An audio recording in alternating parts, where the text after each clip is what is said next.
Bismillahirrahmanirrahim. Assalamualaikum warahmatullahi wabarakatuh. Alhamdulillah wassalatu wassalamu ala Rasulillah wa ala alihi wa sahbihi wa man walah wa ba'd.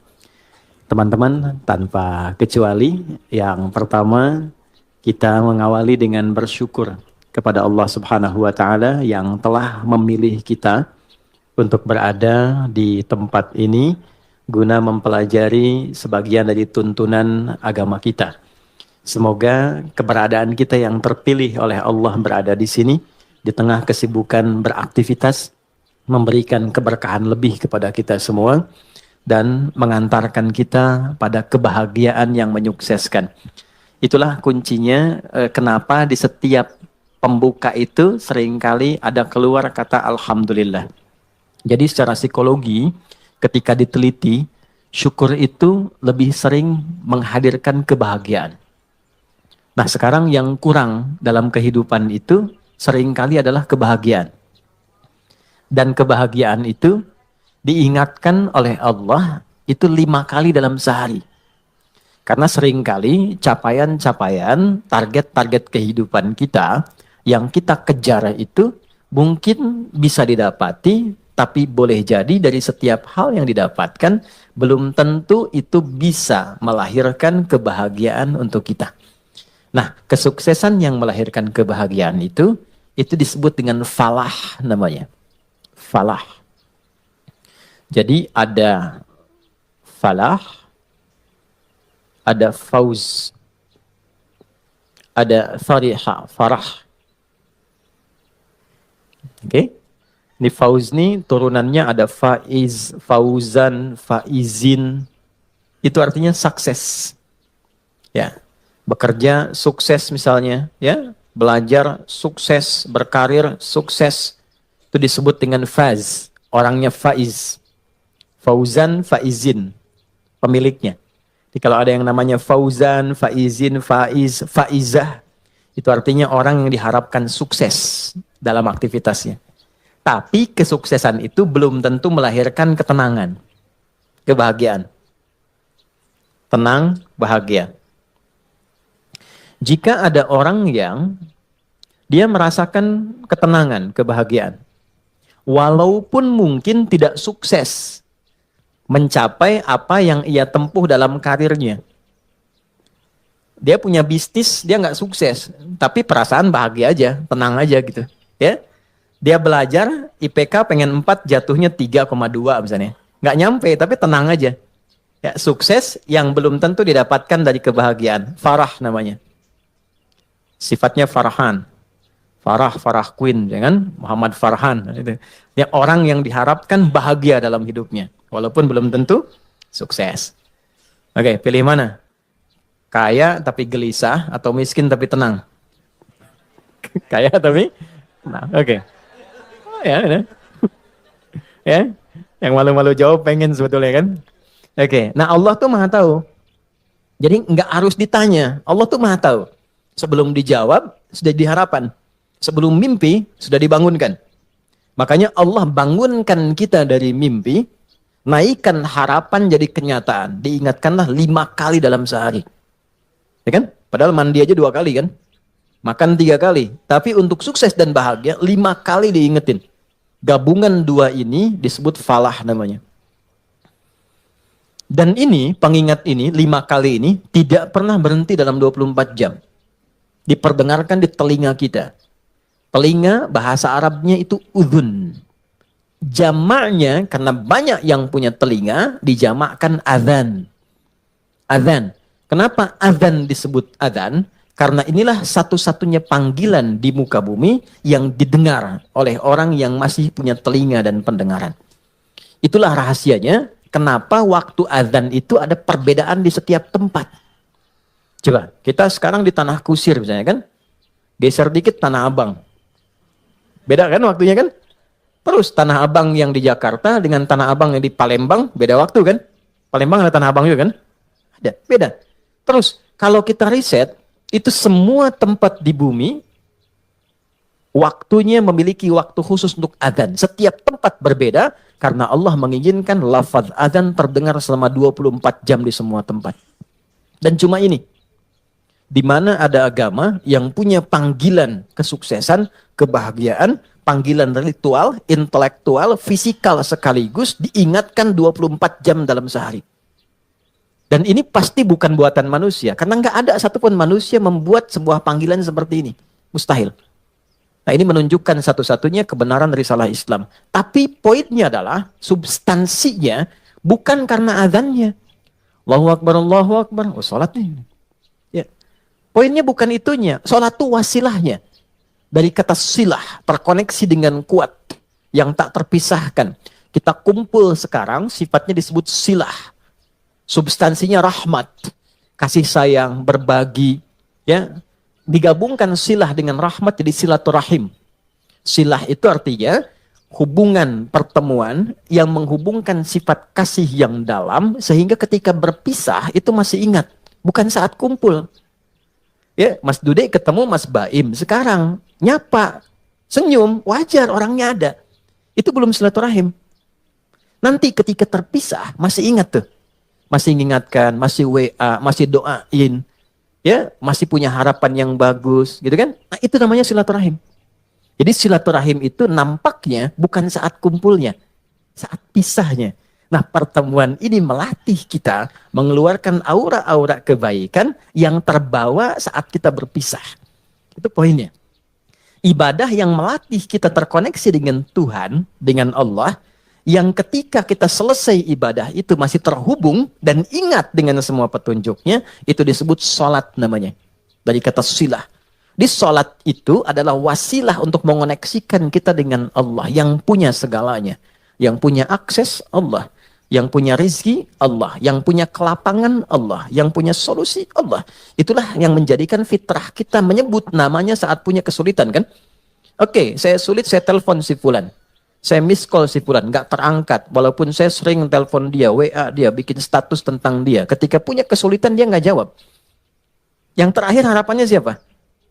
Ya, miss call saya terhadap Allah. Khairai yarah. May ya'mal mithqala dzarratin khairai yarah. Maka diberikan, ya Allah gimana cara saya terkoneksi dengan engkau? Allah ajarkan lewat sholat. Nah, sholat itu hakikatnya adalah wasilah yang mengantarkan kita pada pemberian Allah. Pemberian itu 5 nanti. Makanya sholatnya kenapa 5 waktu? Karena 5 ini yang kita butuhkan dalam kehidupan. Dan puncak yang 5 ini adalah falah. Falah. Ketenangan kita butuhkan. Makanya di rumah tangga kan yang pertama tenang dulu, sakinah. Mawadah itu nyusul setelah sakinah. Mawadah itu kan harta yang berlimpah, yang membuat kita nyaman beraktivitas. Ya kan? Mau jalan, ada kendaraan. Di rumah mau ke toilet, nyaman. Mau sholat, enak. Mau tidur, enak. Itu mawaddah namanya. Tapi mawaddah tanpa sakinah, hampa. Dan sholat, faidah pertamanya adalah melahirkan ketenangan. Makanya orang itu kalau sholat, yang didapatkan pertama itu bukan jawaban doa. Tapi tenang. Saya ulang ya. Orang kalau sholat, kan doa kan? Dalam ruku doa, dalam sujud doa, berdiri dia berdoa. Tapi yang Allah berikan pertama kali bukan jawaban doanya. Yang Allah berikan pertama kali adalah ketenangan yang dihunjamkan pada jiwanya. Makanya baru wudhu aja, aura kita sudah berbeda. Nanti baru berdiri ke tempat sholat saja, rasa sudah lain. Begitu mulai bertakbir, ketenangan hadir.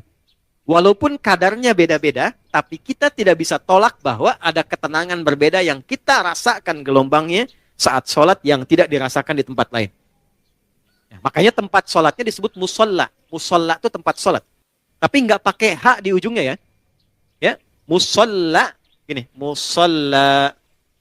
Ini, ya, atau tulisnya musalla. Gini. Ya, kalau pakai hak, musollah begini, tempat orang disolatkan. Oh, oke. Anda bikin di sini musollah, tempat disolatkan tuh. Ya. Oke, musollah, tempat sujudnya, di situ kita sujud, kalau diperluas namanya masjid. Masjid itu tempat sholat, intinya kan begitu kan? Coba, masuk masjid dengan masuk rumah sendiri, masuk masjid dengan masuk ruangan kerja, lain nggak rasanya? Ada ketenangan tersendiri kan? Ya kan? Ada gelombang yang berbeda ya. Ya? Kenapa? Karena di dalamnya ada amalan pokok sholat. Tempatnya aja udah beda. Masuk tenang, sholat 2 rakaat, duduk, belum ngapa-ngapain. Bisa ngantuk Pak saking tenangnya. Tidur aja kan? Oke, itulah ketenangan yang Allah berikan pertama kali. Ya?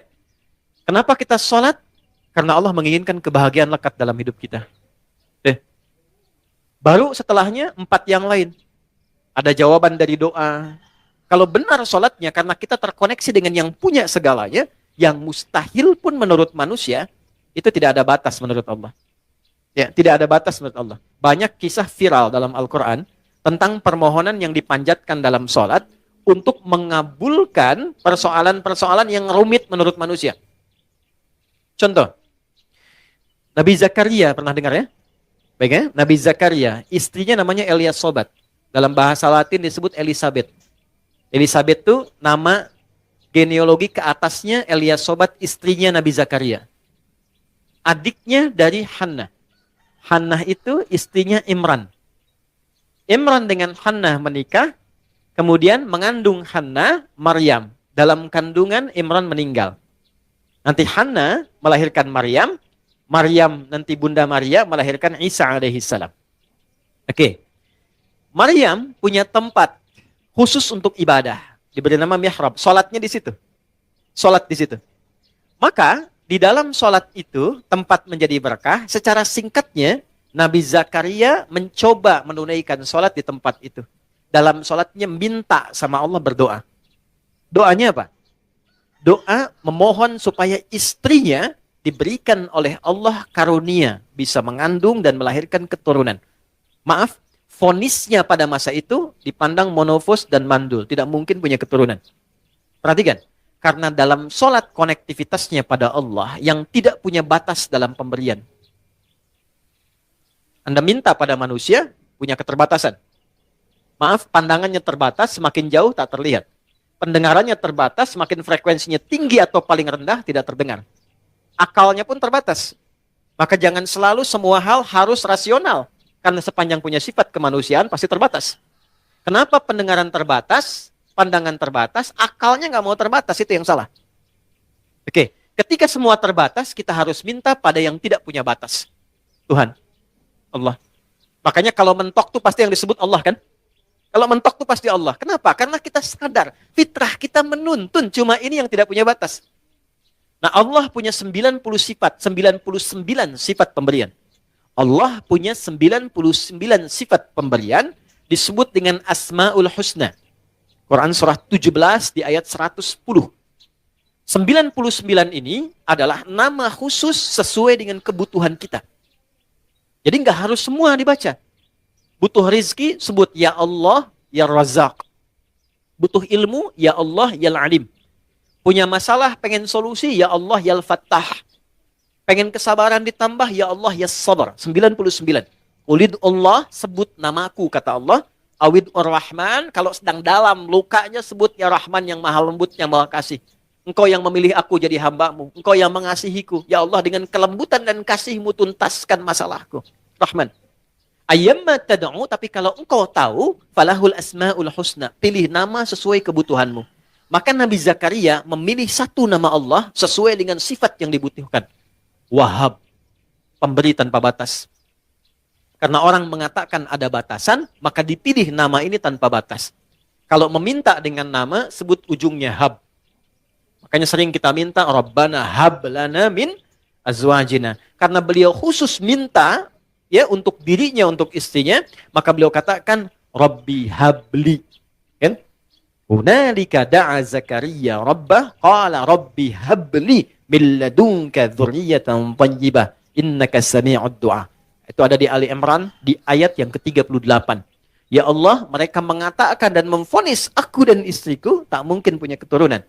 Maka dalam sholatku ini aku terkoneksi denganmu, aku minta padamu yang tidak punya batas dalam pemberian. Ini. Apa yang terjadi? Innaka sami'ud du'a. Ya Allah, engkau pasti dengar doaku. Perhatikan kalimatnya, dalam sekali. Nanti kalau berdoa, sisipkan rasa ini. Di Allah tuh sangat cepat menjawab pada doa-doa yang disifati dengan rasa yang dalam. Ya Allah, Engkau pasti mendengar doaku. Kalau pada yang maha mendengar tidak terkabulkan juga, kepada siapa lagi aku mesti memohon? Gitu ya? Oke? Ya Allah, engkau yang titipkan dia kepadaku. Engkau yang jadikan dia sebagai anakku. Engkau yang jadikan dia sebagai pasanganku. Engkau yang titipkan dia bukan kepada yang lain. Ya Allah, engkau yang menciptakannya.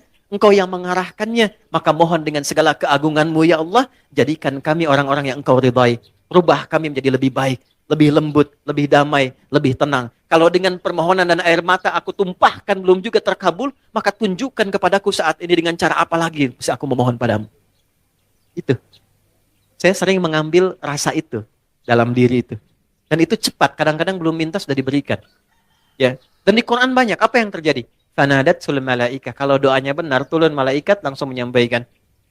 Wa huwa qa'imu yusalli fil mihrab. Sedangkan beliau masih terkoneksi dalam sholatnya. Jadi sholat, selain memberikan ketenangan, itu juga mempercepat terkabulnya doa. Doa yang bagaimana yang cepat dikabulkan? Yang didahului dengan ketenangan. Tenang dalam sholat disebut tumakninah. Makanya sholatnya jangan seperti dikejar proyek. Karena proyek sholat itu proyek akhirat, bukan dunia. Ketika teman-teman membawa sifat akhirat ke dunia, maka merendahkan akhirat dengan dunia. Itu poinnya, itu yang menjadikan doa sulit dijawab. Bawa ke urusan akhirat, tepikan dunia. Itulah di awal jumpa kita katakan kenapa tangannya diangkat ke belakang begini, buang urusan dunia ke belakang. Karena yang kita kerjakan sekarang urusan akhirat. Itu hikmahnya, buang urusan dunia ke belakang. Problemnya ketika takbir dunia masih dibawa. Allahu Akbar. Aduh, konten belum jadi nih. Sepatu ketinggalan nih, gitu kan? Ada di mana tadi nyimpen kendaraan, kan? Masuk. Padahal kata Nabi sederhana, buang urusan dunia ke belakang. Ya, angkat tangannya, buang urusan dia ke belakang, pasrahkan kepada Allah. Lipat tangan begini, ya kan? Kan sudah kita belajar ini ya. Yang baru bergabung, teman-teman izin tidak bermaksud untuk mengajari, mengingatkan lihat tayangan sebelumnya. Kenapa kiri didahulukan daripada kanan? Sudah kita bahas. Kiri gambaran hal yang kadang-kadang divisualisasikan atau digambarkan hal yang kurang baik. Aliran kiri, tangan kiri, pekerjaan kiri kadang kurang bagus kan ya gambarannya. Maka kanan gambaran yang baik. Asal sholat itu asalnya begini. Tidak bersedekap. Terjadilah satu peristiwa, seseorang pernah berbuat salah. Kesalahannya fatal. Lalu ia datang mengadu pada Nabi untuk konsultasi. Ya Nabi, hukum saya sekarang daripada saya malu dihukum Allah di akhirat. Sahabat itu dulu begitu. Saya pengen selesai di dunia, nggak mau dibuka di akhirat. Karena kalau di dunia ditutup, viral di akhirat itu lebih banyak. Semua dibuka kan? Semua. Sekarang mau ditutup bagaimana? Yang tahu mungkin kita pribadi, teman dekat. Tapi di akhirat semua tahu. Oh gitu Adi Hidayat. Kelihatannya baik. Tapi dibuka satu-satu. Diperlihatkan. Ya, yang baik, yang buruk dibuka. Makanya visi sahabat, saya tidak mau di akhirat dibuka karena viralnya makin luas. Pengen diselesaikan di dunia. Jadi ketika Nabi akan sholat, datanglah orang sahabat ini, tidak disebutkan namanya. Kalau tidak disebutkan, perhatikan rumusnya ya, di tafsir, Quran dan hadis, kalau ada kejadian, tidak disebutkan siapa orangnya, kapan kejadiannya, tapi viral perbuatannya, ini ingin menunjukkan kesan bahwa perbuatan itu akan berpotensi lagi terjadi di masa depan dengan sosok yang berbeda, tapi dengan substansi yang serupa. Ya. Dia berbuat salah. Kita pernah salah nggak? Pernah. Ya? Ada orang dulu gibah. Pernah gibah nggak orang sekarang? Bahasa sekarangnya gosip. Kan? Oke. Mencela dulu ada. Sekarang ada nggak yang mencela? Ada. Tapi kan nggak disebutkan siapa dulu yang pernah mencela. Artinya celaan itu akan terjadi lagi di masa depan. Ya, masalah dengan kawan, masalah dengan tetangga, masalah suami istri, masalah dengan anak, masalah dengan ibu mertua. Nggak pernah disebutkan siapa tokohnya, tapi suratnya ada, ayatnya ada. Untuk memberikan kesan kalau terjadi, begini cara menyelesaikannya. Maka dia katakan, ya Rasulullah, hukum saya salah. Hukum saya salah. Tibalah waktu sholat. Kata Nabi, kita sholat dulu, nanti habis sholat, baru kita selesaikan. Maka saat sholat itulah turun Quran surah ke-11, Hud. Ayat 114. Aqimis sholata tarafain nahar wa zulafam minal lail. Perhatikan, ini indahnya. Innal hasanati yudhibnas sayyi'at. Tunaikan sholat, jangan tinggal. Tunaikan sholat, jangan pernah tinggal. Yang 5 waktu itu. Apa yang dahsyat dalam sholat itu? Allah lompat dulu untuk menghibur hati kita. Gak ada orang yang tidak pernah salah, kata Allah. Kecuali Nabi Rasul yang dijaga dari kesalahan, namanya maksum. Di sepanjang bukan Nabi, sepanjang bukan Rasul, pasti salah. Jadi percuma menuntut seseorang itu untuk selalu benar. Karena sifat manusia pasti salah. Ya kita turunkan babnya ya. Ya. Sambil contoh, kami baru pulang dari Mekah, dari Madinah. Terus kita belajar tuh di pelataran Masjid Nabawi, Masjidil Haram. Saya tarik sedikit aja ya, tarik sedikit aja. Nabi itu mengajarkan fikih parenting dengan keluarganya, itu begitu indah. Nggak ada ketegangan, nggak ada kegaduhan, dan rata-rata canda. Makanya saya ngobrol dengan beberapa teman, saya bilang, kenapa sekarang kalau orang belajar parenting serius banget? Bawaannya tegang melulu gitu. Ini kewajiban suami, ini kewajiban istri, ini neraka, ini surga. Padahal yang ditampilkan oleh Nabi, kebanyakan 85%-nya itu canda semua. Karena memang kehidupan rumah tangga itu kehidupan bercanda. Nah, ibun walahun. Canda. Saya teman-teman, kalau di rumah, itu seriusnya sama istri dan anak cuma dalam 3 hal. Sholat, Quran, kedua, jangan maksiat. Jangan bohong, 1. Loh, yang lainnya, turunan-turunannya. Lebihnya canda. Anda boleh tanya sama istri saya. Kalau beliau tanya, istri saya tanya, pasti saya plesetin canda semua. Canda semua. Anak-anak canda semua. Itu semua canda. Kenapa? Karena kehidupan rumah tangga itu nggak serius-serius amat. Karena si amat pun tidak serius. Banyaknya canda. Contoh gini. Istri Nabi ada berapa? 9. Ada yang lain? Jangan khawatir ya, saya nggak bahas bab poligaminya, tenang aja. Oke ya. Istri Nabi 9 yang berkehidupan, 11 dengan beliau, 1 yang milkul yamin. Ya. Pembahasan detailnya nanti. Singkatnya begini. Dari sekian itu, kenapa Nabi diizinkan menikah lebih daripada 4 istri? Kenapa diizinkan? Saya sering sampaikan. Maaf, ini rahasianya teman-teman. Karena seluruh istri Nabi itu mewakili semua karakter perempuan di muka bumi. Itu rahasianya. Jadi nanti ada yang suka mengajar, suka belajar dan mengajar, ikuti Sayyidah Aisyah. Ada yang suka fashion, ada perempuan suka fashion ada. Nanti modelnya Sayyidah Zainab. Ada yang suka bikin kue. Itu Sayyidah Saudah binti Zam'ah. Yang bikin kue ini usianya udah 70 tahun ke atas. Sepuh. Tapi nggak pernah Nabi masuk ke rumah beliau, ke kamar Sayyidah Saudah itu di samping Sayyidah Aisyah. Jadi kalau ini yang kubah hijau itu di atas ya. Kubah hijau ke bawah kan ada kamar ya. Ini kamar Sayyidah Aisyah, ini kamar Saudah binti Zam'ah. Sayyidah Saudah binti Zam'ah. Ini sudah sepuh. Hobinya bikin makanan. Nabi pulang sedang bikin adonan tepung. Itu tepung adonannya dicolek oleh Nabi, kemudian dicolekkan di kedingnya dan ketawa bersama. Kalau bahasa kita tuh panggil sayang. Sayang apa kabar? Jadi masih ketawa. Ya, kapan kakek nenek kita tuh panggil sayang pada pasangannya tuh? Anda bisa kebayang nggak? Jadi semua masuk ke rumah itu semua hiburan. Ada istri Nabi yang senang curhat, ada. Kalau ke rumah tuh cerita, kan? Ada hadis di Al-Bukhari panjang banget. Panjangnya itu cuma satu intinya. Suami mendengar curhat istri. Dan nggak pernah dipotong, didengar aja. Karena tahu 8 jam ditinggal, 12 jam ditinggal itu pasti ada sesuatu yang dipendam. Jadi Nabi selesaikan dengan mendengar aja, nggak pernah dipotong, dengerin ya terus. Ya, istri kan prinsipnya cuma satu, ya, nggak pernah menginginkan suami merasa benar. Nggak pernah berharap begitu. Cuman tolong pahami, merasa bersalahlah sekali gitu ya. Gitu ya. Nggak apa-apa, dengerin. Itu ada hadis di Al-Bukhari panjang, dengarkan. Jadi ternyata begitu keluar cerita itu, itulah sakinah. Tenang gitu. Nah, itu fikih sederhana dan dalam dengar itu canda. Kadang dialog, kadang canda. Makanya kehidupannya itu yang harmoni yang kita dapatkan. Gak terlalu serius. Nah, itu yang saya maksudkan. Hal-hal yang kita bisa tampilkan dalam Al-Quran. Dan kuncinya di mana? Sholat. Makanya semua kisah viral dari istri Nabi itu selalu menyoroti sholatnya Nabi. Itu poinnya. Di sholat tuh bikin tenang. Sholat bikin bahagia. Sholat bikin terkabulnya doa. Gitu. Bukan cuma es krim. Ustaz punya hadiah nanti. Boleh. Gini Ustaz punya hadiah.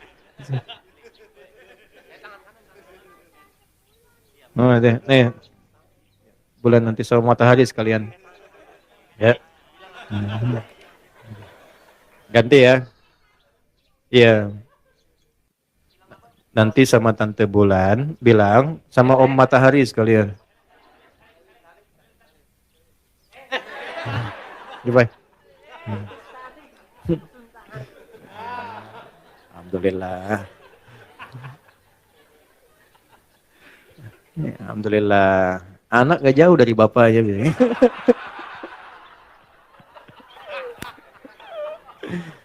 Insya Allah baik. Saya senang anak-anak. Sangat-sangat senang. Jadi saya tuh nggak pernah komplain tentang anak-anak. Apa aja. Kalau di kajian ada ini, enggak marah saya. Apa? Karena mereka belajarnya di situ. Itu poinnya. Tolong jangan marah sama anak. Pesan saya, jangan marah sama anak. Sederhana, karena mereka belum dihisab. Anda dihisab. Kan tidak lucu yang dihisab marah pada yang belum dihisab. Kan? Anak tuh kalau salah, Allah nggak marah karena dia sedang belajar. Plus, masa Allah yang Tuhan tidak marah pada yang tidak dihisab? Kita yang bukan Tuhan marah pada yang tidak dihisab dan kita dihisab. Gitu. Jadi kalau anak itu ada sesuatu yang berbeda, yang pertama dilakukan istighfar dulu. Karena anak hanya mendengar dan melihat apa yang dia lihat dan dia dengar. Lalu setelah itu mohonkan kepada Allah kebaikan. Biasanya kalau orang tua itu sudah memulai dengan kebaikan, itu langsung anak tanpa diminta jadi baik. Itu rumus. Jadi kalau pengen anak itu soleh, kuncinya satu. Orang tuanya memperbaiki diri menjadi baik. Itu langsung gak diminta jadi baik. Itu udah pasti. Rumusnya udah begitu. Ayatnya banyak di Quran. Ya. Naik sini lagi. Nah ini sholat. Jadi sholat yang baik membuat kita lebih tenang. Sholat yang baik membuat kita lebih enak berdoa. Sholat yang baik membuat kita, nah ini yang terakhir, lebih dekat pada kesuksesan dan kebahagiaan. Nanti dua lagi kita simpan jauh-jauh, karena topik kita bukan di situ saat ini. Kumpulan dari semua itu akumulasinya disebut dengan falah. Ini yang diperdengarkan 5 kali dalam sehari. Jadi ketika muadzin memperdengarkan hayya 'alas shalah, hayya 'alas shalah, Anda tanya kenapa sih mesti sholat? Itu sebelum bertanya, Allah langsung jawab lewat suara muadzin itu. Hayya 'alal falah. Supaya engkau bahagia. Supaya engkau sukses. Supaya engkau tenang hidupnya. Di kehidupan pribadimu, rumah tanggamu, di kehidupan sosialmu, pekerjaanmu. Teman-teman kalau mau cek, keluarkan semua ayat Quran tentang sholat. Semua problemnya tuntas di atas hamparan sajadah. Ya, teman-teman yang perempuan pernah dengar Nabi Yakub nggak? Masalahnya dengan anak kan? 12 anak, kasus Yusuf kan? Itu ditumpahkannya di mana? Lihat Quran surah 12 ayat 86 itu. Di atas sajadah. Innama ashku bathi wa huzni ilallah. Aku tuh kalau punya masalah sedikit pun, yang aku tumpahkan, curhatnya, share-nya, tumpahkan di atas sajadahku, kata Nabi Yakub alaihissalam. Jadi begitu ditumpahkan, minimal ketenangan ada, walaupun solusi belum datang. Gak percaya silakan ya. Punya proyek misalnya kan, belum jadi nih. Ada tantangan, ada problem. Bawa lewat sholat, tumpahkan di atas sajadah. Begitu keluar air mata, ketenangan tiba. Ini tenang itu mahal. Walaupun proyeknya belum tuntas, tapi ketenangan ada. Nah, dengan tenang itu ada kejernihan berpikir, kadang-kadang muncul ide baru dengan proyek yang baru yang menutup apa yang telah kita resapi sebelumnya. Ya. Di rumah tangga juga begitu. Kalau ada masalah, curhatnya Allah sudah bentangkan di Quran. Curhatkan kepadaku. Itu bahasa Quran. Karena yang paling aman itu yang ini. Yang menguasai kita. Tumpahkan ke sini. Minimal kalau belum datang solusi, ada ketenangan. Jadi lebih damai. Nanti kalau sudah damai, ditutup masalahnya dengan kita, walaupun belum selesai dengan orang lain. Tapi kita sudah tenang. Jadi kalau muncul masalah baru, sudah ada perisainya. Sudah tenang, sudah enak, sudah damai. Nanti solusi pelan-pelan akan dituntun. Jelas? Halo, kenapa sedih begini? Naik ya? Nah, ini poinnya. Nah, pertanyaannya adalah, apakah semua orang yang sholat sudah mendapatkan poin ini? Dulu orang sholat dengan gerakan yang sama, bacaan yang sama, nabi yang sama, bacaan-bacaan ayat dan surat yang sama, mereka meraih apa yang dijanjikan oleh Allah dari semua manfaat sholat. Kita punya gerakan yang serupa, bacaan yang sama, Qurannya sama, nabinya sama, hadisnya sama. Kenapa? Standar yang telah Allah tetapkan dalam Quran belum maksimal kita raih. Cuma dua jawabannya seperti yang pernah kita ulas. Satu, ini bahasa Quran. Kebanyakan orang yang sholat, satu, ini bahasa Quran, boleh jadi belum khusyuk dalam sholatnya. Kedua, boleh jadi sebagian dari orang yang sholat itu, ini poinnya, tidak paham, tidak mengerti apa yang dibaca dan dilakukan dalam sholatnya. Jadi hanya formalitas secara fikih saja. Fikih itu gini, fikih itu menggugurkan kewajiban.